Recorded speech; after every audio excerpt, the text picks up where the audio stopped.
Right, hello everyone. Welcome to the next Mugshots interview. This time I am with author CJ Grayson, who's going to tell us all about his books and also how to set a crime scene as well, because I think that's something that some of us struggle with as well. Now, just to let you know, if you want to find out anything about Chris's books, sorry, CJ Grayson's books, you will find them all down here underneath the video and in the podcast notes as well. So you will have a link to his website. You can find his books on Amazon if you want to read any of them. And I will also give you a link to the Facebook page as well that he has if you want to follow him. So he's very, very interesting, is this chap. I've read one of his books, Someone's There, which was his debut novel. And he's now onto police procedurals as well. And obviously has lots of other ideas as well. So let me introduce you to Chris. Hello, thank you very much for joining me. My pleasure to be here, Sarah. Thank you for having me. Thank you. Right, would you like to tell me a little bit, or tell us a little bit about your books and why you started writing? When I was 26, I had this idea, and this was the idea for my first one. And what it was, my wife has a daily habit of losing a phone. She always says, "Can you ring my phone?" And one time when I rang it, I thought, what would happen if I rang the phone and someone else picked up the phone? Is it, as if there was like a stranger that had come in the house and picked up the phone? And this idea just came out of nowhere. And I thought, I'm gonna write a novel about this. So I spent 2 years on the novel. I thought it was the best thing ever written, which is what you do when you're naive and young. And I left it for about a year, and then I thought, no, do you know what? I'm gonna go back to it. I'm gonna make it work. And I added a couple of bits, and I spent about another year on it. And the whole process for that first book took me roughly 4 years, which is a long time, but it is what it is. It took as long as it took, and I'm glad it took that long in a way, because I wouldn't have had the ideas I brought into it compared to the first time I'd done it. So it was good. So that was the first one. Then the second one, that night, I thought about going into the police procedural type of stuff, and I was trying to come up with not only one character but two. I wanted two characters, and I wanted them to be different in their own way, and kind of be not opposites, but just uniquely different. And I thought, well, where am I going to locate the book? So the first one, as you know, Someone's There, is based down in Hemel Hempstead, Luton way, around there. And I don't know why I chose that. I just thought that readers would find it more interesting. I'm not sure why. So this one, the second one, that night, I thought I'm going to base it in my hometown of Darlington. And maybe because obviously I know it better, the story would unravel and be more realistic, maybe because I know it. And also I thought about not so much attracting the people of Darlington, but just doing something that people could maybe relate to more around here. And also other readers that have read the first one, Someone's There, would say, well, oh yeah, his first one was good, so I'll give his second one a shot. And then after that one, I created the third one, which is the second one in the D.I. Max Bird and D.I. Ryan Tansey series. Then I had to kind of come up with the more character development, and it's something that it's easier said than done, character development, and a lot of authors and readers will comment on a character arc and how they've progressed through the story. And I had to come up with these profiles. And these profiles, by the way, for someone who is looking into writing their own book, can get quite detailed, almost overly detailed, to what's the favourite television show, even if you don't even tell a reader that, or it doesn't feature in one of your books. But they kind of have these. So I've got these separate Word documents, one of Max Bird, one of Ryan Tansey, and they're just entirely different. I've got the family histories where they were where they were born, where they're from, the parents' names, what the parents do, just to give it that almost authentic feel. And I hope it does come across when a reader does read it, that they're not these cardboard characters that you've just kind of made up on the spot. I hope that it does come across that. And I actually feel like they're like my best friends, Max and Orion. It's really weird, but I feel like I know them that well. And I think if you are writing a book about certain characters, you have to know them well. You have to almost, like I say, that's almost be your best friend, because otherwise you can't really, you have to know how they're going to react to something. And Max and Orion, for those of you that have read That Night or The One After Never Came Home, will hopefully understand that or realise that they are different. They've got their own reactions to certain things, and one's more level-headed than the other, but the other one's more aggressive. And yeah, I think getting the characters, I think, to be honest, the characters in a book are probably the most important thing in any book. I'll give you an example.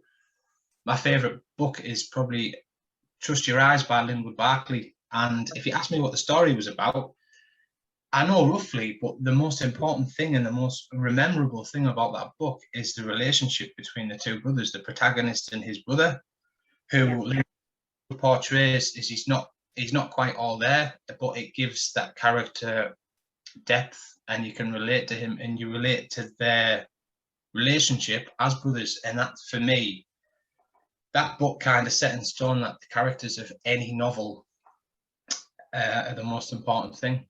Yeah, so, absolutely. I agree with that. Yeah.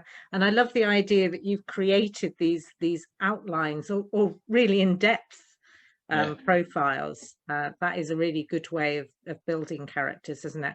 I was talking to Martin Edwards a couple of weeks ago, and he was saying that he's actually, with one of his series of books, he actually wrote a short story about one of the characters in order to feel as though he to make sure he liked her enough to continue writing about her. So that was a good tip. Right. So you've got 3 books published so far. Yes. In not very long, I feel.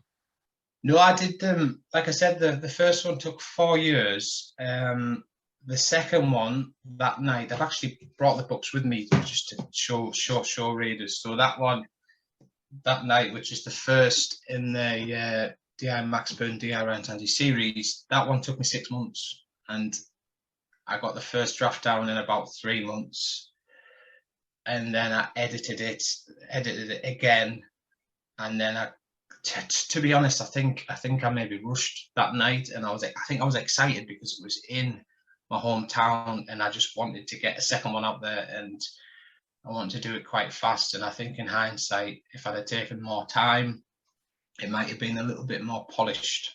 I'll be the first to admit it's not the most polished. But with the third one, Never Came Home, that one took roughly 7 months, and that one, I took more care with that one, and I also had a family friend look over that one, and he kind of proofread it, but he changed a little bit, basically bordering on what an editor would do if you give it to an editor. But these editors and proofreaders can be quite costly, depending on if you know someone who would do it as a favor, or if you send it to a professional one. I think that's one of the disadvantages of going self-publishing. It's kind of on you, and you haven't got that backing of a traditional publisher and the help of professional editors and proofreaders, and just basically people who can massively help in the process, even whether it's media, marketing, things that you don't know that they do. And it's difficult because you're kind of going up against these big names that you see in the shops, or if you go to the airport and you're looking at Smiths and you see the Lee Childs, the James Pattersons, and it's just, you think, how did you get from your first book to where you are? And I suppose it's a process, and you just have to think, maybe one day, you never know. Do you know what I mean? So all your books are self-published at the moment? Yes, at the moment, yes. But my next one, someone's there. This is only a proof draft copy, hence the line. But that's going to be the next one, which I will hopefully. I'm just on my third draft now, so hopefully within a month or two, probably 2 months, depending on. I'm going to send it out to some ARC readers, advanced reader copies. So I'm going to send them out to them, give them probably 3 weeks to a month to read and welcome their feedback and make any necessary changes. But after that, I have got a standalone idea. I think what I'm going to do is leave the Bird and Tansy series as a trilogy. Kind of put it, not finalize it as a trilogy, but maybe put it on hold and then perhaps do a standalone. And then I could always go back to it. I'm leaving it there as it is, but might even perhaps move Tansy and Bird to another location just to kind of spice it up a little bit, move them out of Darlington, because I do love the characters. And I think it would maybe benefit them and benefit the readers to give them a little bit of variety in terms of a different location. That might work. It's something to think about. But with the next one, the standalone, my plan is to find an agent and find a traditional publisher to do it that way. Right. Oh, that'd be really interesting to see the difference for you then. It would, yeah, because like I said, I reached out before I self-published the first one, and I think whatever you write, you think honestly, you think it's going to be the next film. You do, and naively, I did do that, and an agent probably didn't even look at it, and they must get hundreds a week, and you can understand, and you do feel disheartened, but it's just life. But maybe with 4 self-published books under my belt, it might put me in a better position. I'm not sure. I don't know. Hopefully. Being determined is obviously the key, though, isn't it? So and not giving up. Yeah, absolutely. Yeah. So you are in the perfect position to answer this question then about crime scenes, because you're self-published. I'm assuming you haven't got someone that you can go to and say, look, I'm writing a book. Can you help me set a crime scene? How would this work? So how have you managed? I think with a crime scene, I think almost not being a forensic expert is an advantage, in my opinion, because if you're a forensic expert and you describe a crime scene, you would probably go into too much detail. I think you would go into too much detail, and you would use over complex vocabulary that a standard reader, if you like, would not comprehend. And I think it would slow it down, and it would almost become borderline boring, depending on the level of detail that the writer would give to the reader.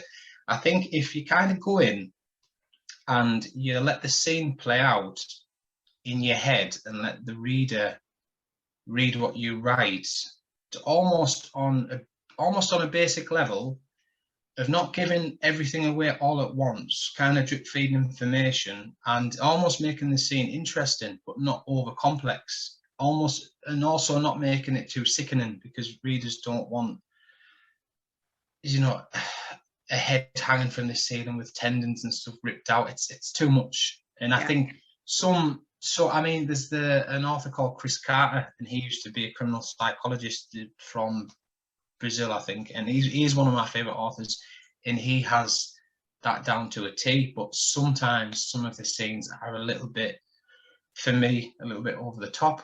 But I think if you go in, because the majority of your readers, or my readers, are not forensic experts, so if you explain it in a way that isn't from a forensic expert point of view, they will probably relate to what you're seeing and could probably visualize your word better, because they're coming from someone on a similar level of understanding of forensics or crime scenes.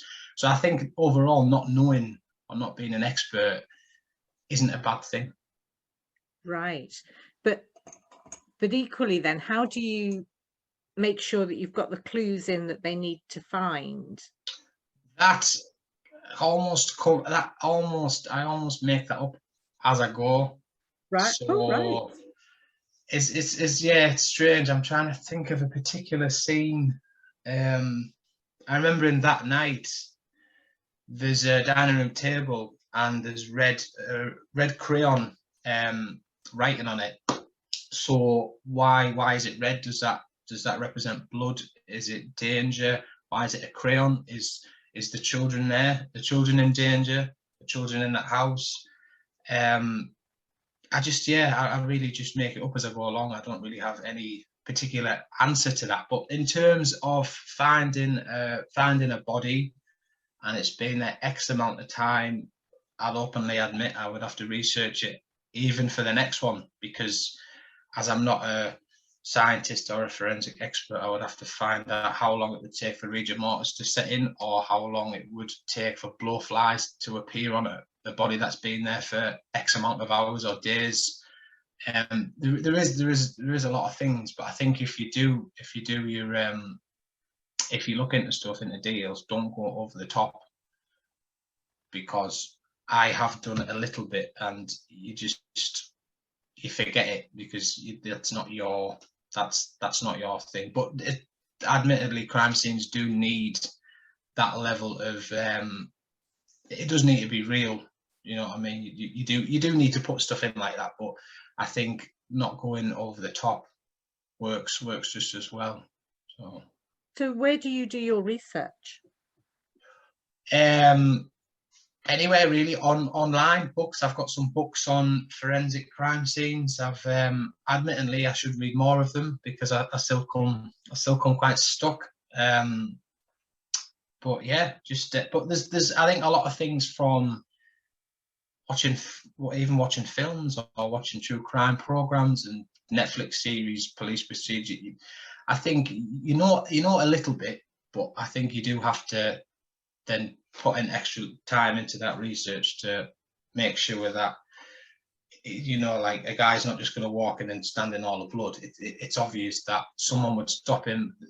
Probably the first responder would sign them in and give them some shoes. Then they'll put a mask on, and the forensic would be there. But the forensics team in the DI Bird series, I like them as well, because I've created two of them, Emily Hope and Jacob Tallow, and I've give them, I hope readers feel, their own personalities as well. So they kind of work along Tansy and Bird in most of the scenes that they attend. So I hope as a foursome, if you like, they kind of work well. So Right. So have you ever had any of your readers pull you up and say, oh, that wouldn't have happened? Or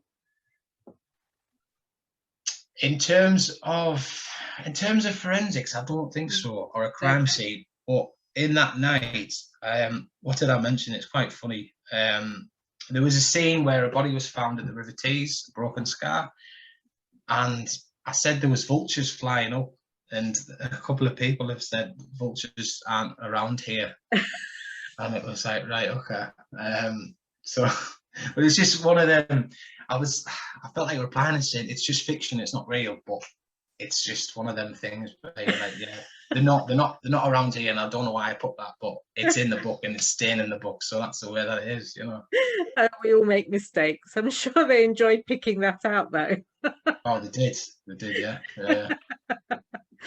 Fantastic. So you have created with your standalone, well, the first standalone, and then the police procedural books, you have got some detectives and some non-detective heroes. Yeah. What works best for you?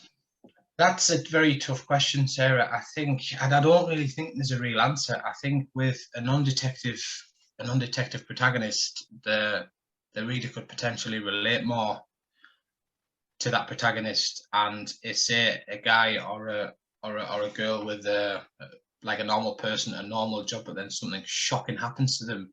And I suppose the reader, to a certain extent, could think, I could see myself in that position, and then what would I do in reaction to whatever event had occurred? And I think even for that reason alone, the reader would enjoy reading that, just to kind of go along for the ride and see how it does pan out.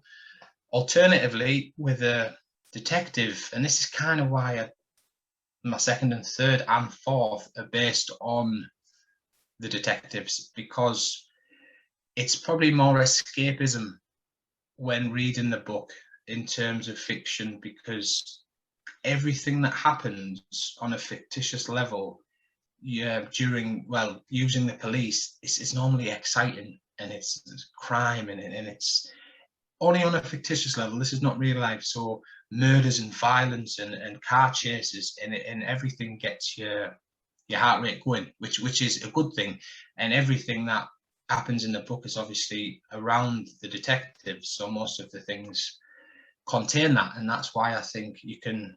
Whereas if you were using a non-detective one and all of these things happen, you would expect to see police.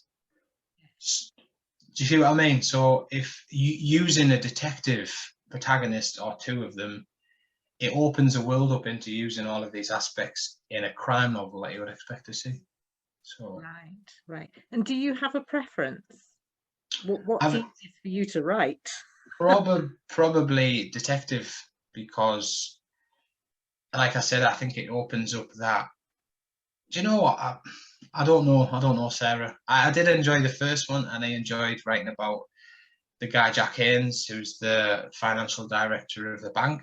I enjoyed writing about him and creating his character. And then these guys coming in and they're looking for the photos that his daughter took. God, it seems so long ago, that one. I don't really have a preference, and as a reader, I don't really have a preference either. I enjoy reading.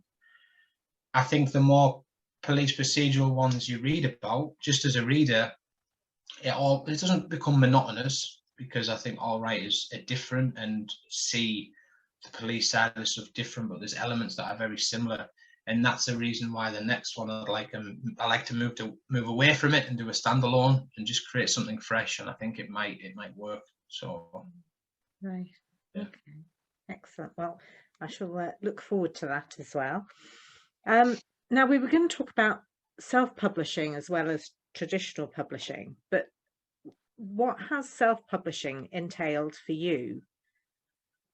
Self-publishing for me and everyone else who does want to write is a fantastic thing. It gives you the freedom to upload something on Amazon, in a Kindle or a paperback.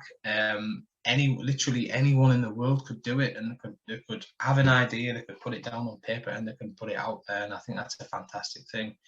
The drawback to self-publishing on the likes of Amazon is everything is on you. So you just start off with a blank Microsoft Word document. You then write 100,000 word novel.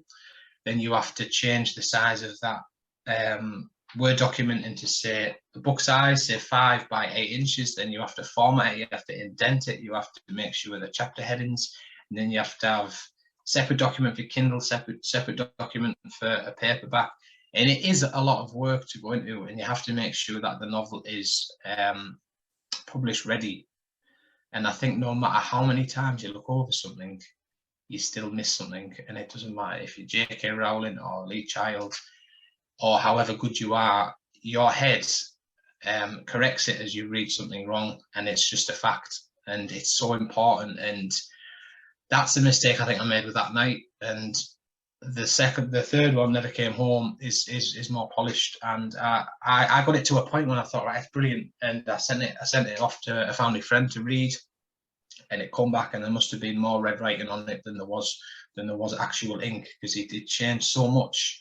And there's some of the stuff that if you've wrote yourself, you're just blind to it, because you think it's, oh yeah, it's brilliant, that's perfect, that's a brilliantly structured sentence, and it'll just cross out, say, 2 sentences and say, right, read that. Yeah, it sounds better. But so you don't see sometimes you don't see the picture when you're in the frame. Do you know what I mean? Yeah, absolutely. Yeah. So you almost have to be a bit of a technical whiz to be able to do. Yeah, to an extent. I mean, the book covers as well, I designed them too. Yeah. Basically I bought, like the likes of Shutterstock and places online where you can buy a picture. So yeah, literally just say, for example, that one, found that image, put it into Microsoft Paint, kind of come up, and that was literally done on Microsoft Paint. That's amazing to do Yeah, it like that. and but then kind of what I would do is before you publish the paperback, you would request a proof copy, and then it would come within a week or so, and then it would come, and sometimes they come and they're like, oh no, the spine's not quite right, or the writing's overlapping, then you adjust it, then you send it out for like another proof copy. Where I think if you sent your ideas to a traditional publisher, they would do it all for you. They would have professional designers, they would have people looking over it to make sure it was just perfect. And I think the quality of the printing for a traditional publisher would be better. And that's one thing why I'm looking forward to come away from the self-publishing side of it, because of the quality of the book. It is fantastic, don't get me wrong. And to hold my own book in my own hands after spending 7 or 8, 9 months doing it is brilliant. It really is. But when you go into Waterstones, or you go into Smiths, and you see this perfect bright hardback, and the writing comes off it, and you think, yeah, that's what I want to see my book. But at the moment, I can't do it that way. So that's really interesting. Yeah, I know what you mean. Absolutely. So have you managed to get your books into Waterstones, sort of saying to them, look, I'm a local author, the books you can publish your books through a company called Ingram Spark, and that's like a self-publishing distribution channel, if you like, where that distributes to the world. So the likes of Barnes and Noble in America. If you actually go on W.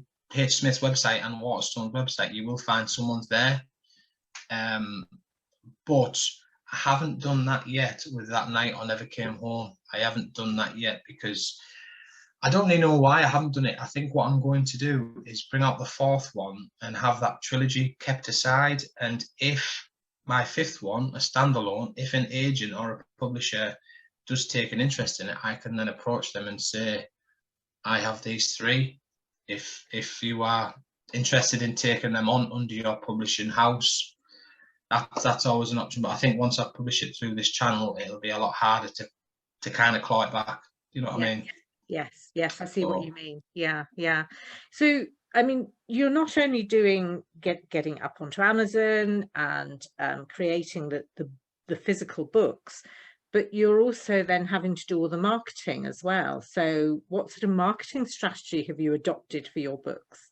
I see that's also another thing in self-publishing what works against you, because you're up against thousands of writers who have this dream that their book will be the next Harry Potter, and it will be made into X amount of films, and you will make it, and you'll be able to sit and write forever and ever, and everyone will live happy ever after. But the reality of it is that I've only really got the likes of my Facebook page, Instagram, Twitter, which I do not understand how to use. I just do not get it. To be fair, Instagram is quite hard, because unless you're standing there naked, or you've got the next best supercar, Instagram, I don't understand it. But so I think my biggest avenue for coverage is probably the likes of Facebook. But you can put posts on, but only maybe 20% of your followers would see that post. But you have an option to pay. You have an option to pay for advertising. But then again, it's more costs. And I kind of envy people who can just throw thousands and thousands of pounds at advertising to get their book or their novel into the world. But maybe that's what it takes, maybe not. But I'm just hoping that my next one, I do get taken on by an agent, and I do get that help, which I feel like I'm lacking, Because your Facebook page, you have 4,500 followers on there. So yeah, it's somewhere around there, which is good, which is really good. Yeah. So you obviously are doing something right with your marketing. So yeah, yeah, it's going good. It is going Yeah. good, to be fair. Yeah, definitely. Yeah. So should I ask how many copies you have sold of your books as a Um, whole?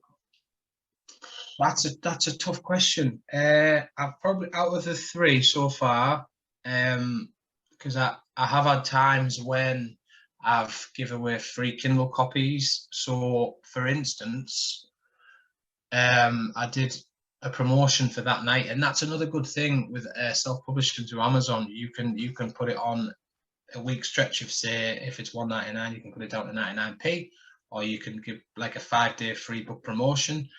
And people say, well, I don't understand why you would spend 6 or 7 months writing a book and then just give it away for free. And the answer to that is because there's thousands of other writers out there who are doing the same, and you're kind of competing for them. And if one reader downloads a free copy of your book and enjoys it, then hopefully you have a reader for the next set of books. And that's something I think that people don't understand. But if you're a reader, you have to see into the next 10 years more so than next month. But in terms of sales, I've sold more of that night, and I would say it's probably about 1,500, which is, I'm pleased with that. I am pleased with that. But it's also on Kindle Unlimited, where if you pay $7.99 a month, I think it is, you can read it for free. And there's about 180,000 pages of that night being read. So divide that by 400, and that's how many more on top of the 1,500. So that also is a good thing with Amazon Amazon self-publishing, is that you can put your Kindle books on the Kindle Unlimited, and people who pay that £8 a month can then invest their time in reading that. Do you know what I mean? So, and you do get something for that, don't you, as well?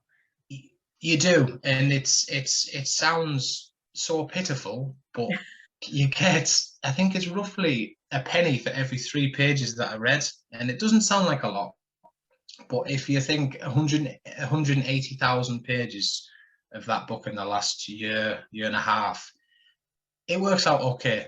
Do you know what I mean? It's all right. Yeah, it's okay. And it's, as you say, it's another way of getting the books out there for other Exactly. people to read, in the hope that they'll follow you and read another one. So yeah. Yes, exactly.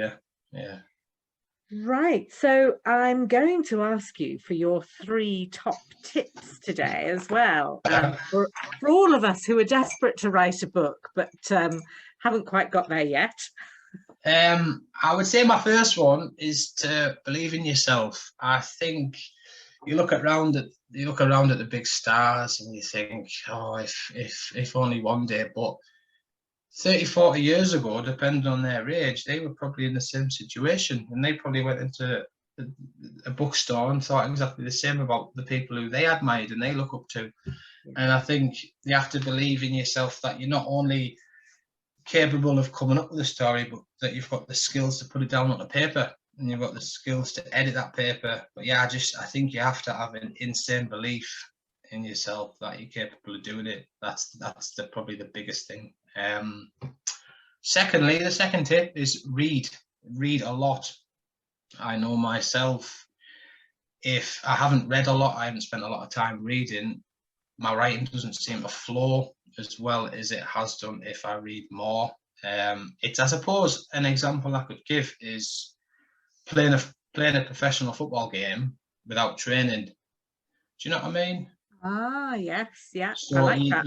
you need to kind of, I think you need to kind of do both. You can't just, but it is hard because you have to, the spare time I do have with working full time and having 3 kids and a family, is you don't want to use loads of time reading and then leave little time for writing, but then you don't also want to use all your time writing because you're not as sharp, or it doesn't flow as much as it would if you were also reading and writing. So it's a balance, I think, and you have to work out what works best for yourself. So thirdly, take advice with a pinch of salt, I would say, because you're not going to please everyone. You won't impress everyone. One reader might love love a book you've just done, another reader might think it's the worst thing that they've ever read, and you will get negative reviews. You whether it's based on your grammar, your spelling, or the twist that they saw coming from a mile away, you will get negative reviews. And some reviews, I don't believe they're real. I think a lot of writers, and I've seen it around in different writing Facebook groups, that someone has known someone who they've kind of fell out with, and just to kind of get back at them, they've just put a really bad review on, and it's awful. Things like that do happen, and I'm not saying that's happened to myself. I don't think it has, but be prepared for that. I think if you're going to go down this route, because you're fundamentally creating something, and you're putting it out in the world, and you're letting the world kind of judge you. And there's some, not everyone is nice, and some people, I think, just for the sake of annoying you or upsetting, will just put a bad review on. And I think it's something that you just have to get on with, and you have to have thick skin. And even if it's a genuine bad review, it is what it is. You can't, if you expect to stand there under a shower of praise, you're living in a dream world, unfortunately. But yeah, you just need to move on, and then move on to the next and write better. That's all I would say. Yeah, it's true, isn't it? Because you are creating something, and it feels very personal, doesn't it? So I guess you have to not take it personally. Yes, absolutely. That can be tough. Yes, definitely. Yeah. Right, fabulous. So Standalone, have you started working on it already? No, I haven't. On my third draft of that one, which is the fourth one, the third one in the DI Bird and DI Tansy series. So no, I haven't made a start, but I have got a couple of ideas. But I think as well, I was going to mention, anyone who does want to write, all it takes is that one spark of imagination, or that one, even if it's a daft idea. I think a lot of people not as scared, but they don't want to start something that they know they can't finish.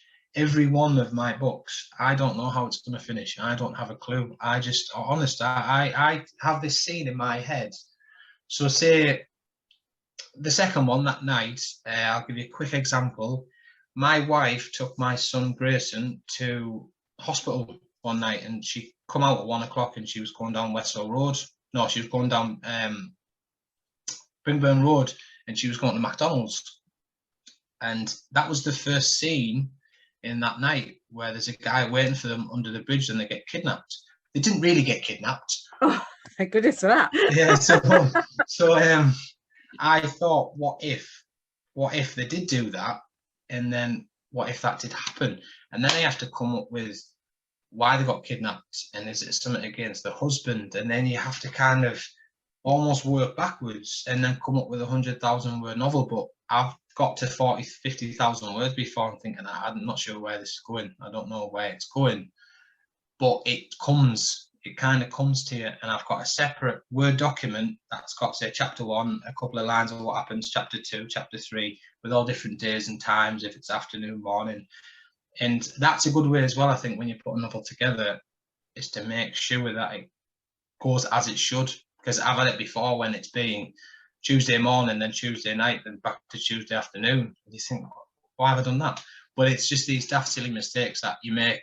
And it's a good way how to organise yourself, I think. So yeah, that is a good plan, actually. Yeah. Good advice there as well. Fantastic. Yeah. So. Right. Well, I shall look forward to seeing the next Standalone when it's out, properly, traditionally published. Hopefully, fingers crossed. Fingers crossed. Yeah. Absolutely. Well, you will have to let us know if it's picked up and if it's traditionally published. But in the meantime, for anyone else who is really interested in reading some of CJ Grayson's novels, don't forget they are underneath here in the video, underneath the video, or you will find them in the podcast notes as well. So thank you very much for talking to us. It's been really, really interesting. Thoroughly enjoyed chatting. So we will say goodbye.